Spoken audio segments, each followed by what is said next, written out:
Well, DHL Express has locked out workers across Canada, prompting Unifor to launch a strike in response. And CP24's Courtney joins us live from our newsroom this morning with the latest on this. Good morning, Courtney. Hey, good morning, Nick and Jen. That's right. We have reached out to DHL Express and to the union to get a better sense of where things stand as of right now. There were some pretty significant developments over the weekend involving this labor dispute. As you say, the company DHL Express locking out their employees. That happened Sunday just after midnight, and the union responded by saying they are going on strike. Here's a look at some of those striking employees this morning. This is outside of one of their facilities in Brampton. You can see well over a dozen employees there with their flags, again, walking off the job.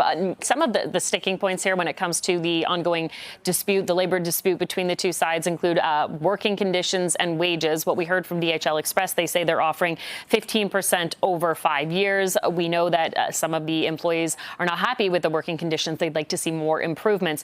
So it seems like there isn't a lot of progress being made between these two sides right now. The employees are truck drivers, they're couriers, they are warehouse workers. They are right across the country as part of their role with DHL Express. Now, the company says during this labor dispute, they don't expect much of an impact when it comes to mail delivery, parcel delivery specifically. A statement issued through DHL Express reads in part, with the implementation of these proactive measures, we are pleased to confirm that we can sustain our operations throughout the Canadian network, and we do not anticipate significant disruptions to our service. The company is planning to bring in temporary employees. The union naturally pretty upset with that. They do not feel that's the right move to make. They're concerned about, even just the tone that will set at the bargaining table if and when these two sides meet once again. What's also an issue, of course, is the fact that there's still this ongoing labor dispute between Canada Post and the union. About 55,000 employees still waiting to reach an agreement with their employer. So there is some impact with Canada Post, with people who are waiting on mail. There's a bit of a delay. Canada Post has said that, and that's because that union is doing an overtime